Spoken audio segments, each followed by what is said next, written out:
back to another Reality Check 3D printing tech review. Today we're doing the Flsun QQ Delta style 3D printer, and I actually have never experienced a Delta printer quite as good quality as this one right here. Partly because it's got one of those 32-bit motherboards in the bottom of it, but not only that, it's got one of the tightened extruders, and just the entire process, the build itself was just so easy. And the thing is so sturdy. So I mean, all those things combined make it one of my favorite Delta printers.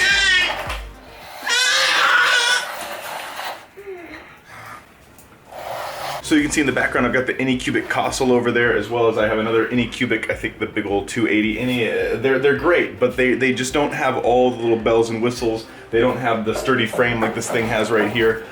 So anyway, let's just get right into what this one actually does have. The build plate, not only is it a heated build plate, but it's got that little kind of a tack board on the bottom of it, so you don't need to add any of the tape or anything like that. It just works really, really well. Plus, because it's a Delta style printer, you can do those time lapses like you've seen, where you can actually just watch the thing being built really, really quickly. There's multiple benefits. Not only that, but it's really, really quiet. So the thing about the difference between this machine and my other ones is those ones are pretty loud. When they're moving, you can kind of hear them going back and forth, much more so. This one's a very, very quiet machine, probably one of the quietest 3D printers that I have. And of course, I'll show some video of that going so you can see for yourself.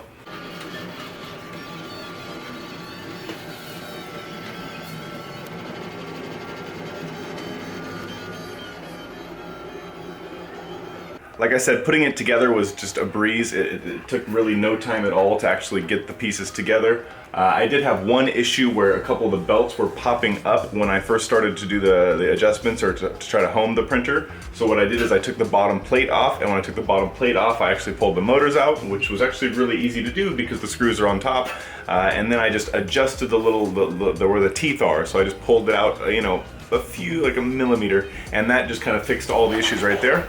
As far as the printer goes, I believe it is a 255 millimeter circumference by 350 millimeter as far as your height for your build volume.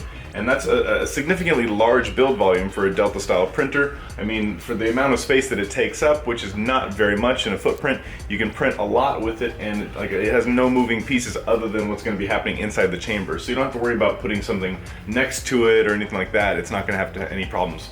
Unlike some of these other ones that have the whole moving plates, you just have to have a lot more space to set them up. Another key feature with this printer, of course, is it does have the touch screen.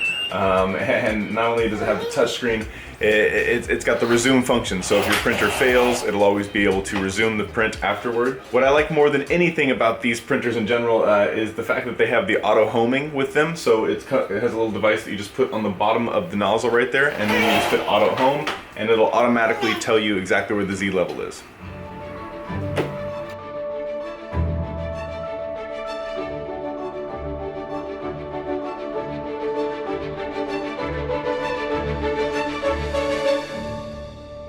Another thing, if you take a look right here, you can see it's got like this 3D printed piece on the inside, and I really love how they just take you take all the cabling right here, all the wiring, the harness, and you just put it right up here, and it just hooks right into this top piece that they have, which has made it so smart, so easy, so convenient. Not only that, but the Titan extruder, the way that they have the cabling going to it, you can just kind of see right there. It just goes in the hole right there on the back. And I mean, yeah, like I said, it's so nice. When you actually put the belts on, the belts just come straight up, and you just put them right on the top here, and then you just tighten these little guys up. You just tighten these guys, and then you've got your belts on. And so it's so smart. I mean, come on. What I feel like is that we're getting to the point now where 3D printers have been out, for years and years and years.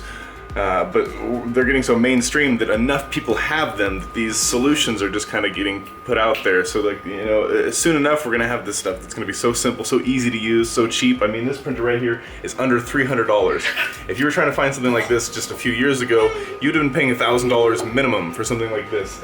Easy, with the touch screen, with all the stuff that it's got, easily $1,000. So to be able to get something like this under $300, certainly a steal. If you haven't jumped into 3D printing yet, definitely do so. If you are interested in some of the 3D printing projects that I've done, take a look at the Master Sword. We did Mjolnir not too long ago, as well as we've done a bunch of other items in the past.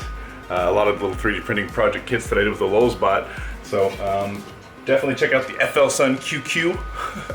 I'm gonna have some links in the description if you want to check those out. Otherwise, hope you guys enjoyed the videos. I'm gonna see you guys in the next one. Until then, take care.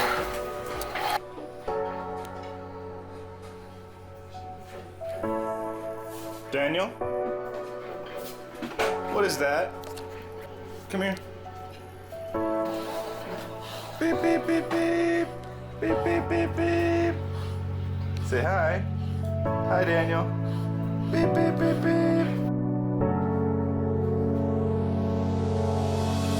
It's time for the 3D printer unboxing.